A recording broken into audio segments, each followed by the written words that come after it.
So the Nintendo Switch is getting pretty exciting when it comes to the future of the brand. New Nintendo Switch games that look really cool were revealed at the June Nintendo Direct. A new Legend of Zelda, a new Mario and Luigi game, which is still kinda crazy. Am I still dreaming? Metroid Prime 4 looks fantastic and looks to be shaping up pretty well, and just overall the future of the Nintendo Switch has me personally really excited. I don't know about you guys, but often more times than not, we all look back on the older games that Nintendo has given us, some of the older consoles as well, and sometimes we kind of wish these games were on the Nintendo Switch for its portability or some other reason. Maybe the actual game costs $1 bajillion and we can't spend that much money on an older game. Looking at the Pokemon games, those things are extremely expensive, and one such way Nintendo has brought these games to us is the Nintendo Switch Online service, which is why this new Nintendo Switch League has me really excited for Gamecube games on the Nintendo Switch Online service. And for those wondering, well, if they bring those, are they just not gonna bring other games that I really want, like Wind Waker or Twilight Princess, to the Nintendo Switch in a pack for the HD version of those? I have some stuff to say on that as well. But anyways, it seems like we might be getting that on the Nintendo Switch Online service, according to this Nintendo Switch League. This is what it says. According to this overview on Reddit, a user on Family Board, Luigi Blood, posted some custom shipping data. In this was discovered to be possible references to GameCube controllers, with similar names and parts to previous Nintendo Switch Online controllers. Another user, LIC, backed this up, but both users still have reservations about what this means. Now, I think the big question here is, when will this actually be revealed? If this reference is to a GameCube controller for the Nintendo Switch Online service is indeed gonna happen, that is. Well, I think the perfect spot would be definitely in September, because Nintendo usually does a Nintendo Direct in September. We always get one. Even with the Nintendo Switch looming, I still think Nintendo's gonna hold that September Nintendo Direct to flesh out more of the holiday season, as well as leading up to February, which is when we get another Nintendo Direct, which is more than likely gonna be around the time that the Nintendo Switch 2 is gonna be revealed, because Nintendo did say it was gonna be in 2025, and I think that's when they're gonna be doing it, or at least around that. I highly doubt Nintendo's gonna throw us a February Nintendo Direct and not do any Nintendo Switch 2 stuff. I personally think GameCube on the Nintendo Switch Online service would be that perfect extra push for the rest of 2024 for Nintendo fans, like the cherry on top of the already loaded sundae that we already have. And I think the big question here is when it is added, or if it's added, what games will be added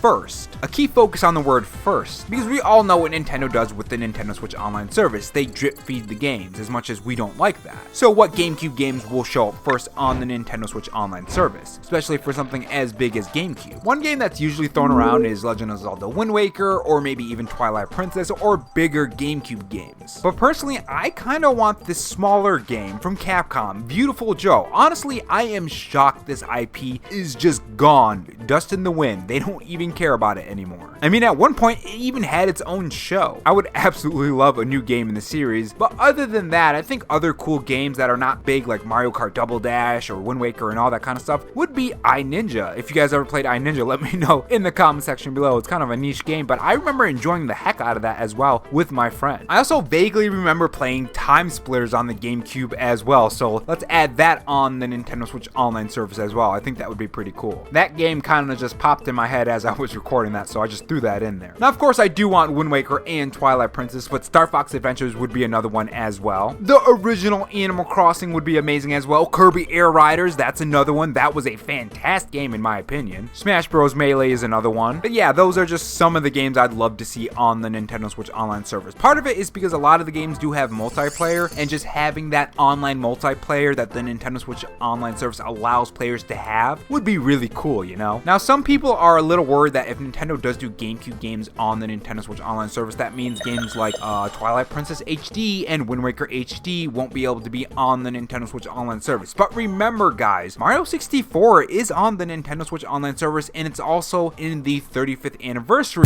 game. So I think there is a chance that even if that does come to the Nintendo Switch Online service, I think those HD versions can still come to the Switch as well. I think they can coexist. But yeah, let me know what you guys think about this, and what GameCube games do you want on the Nintendo Switch Online service? Drop them down below.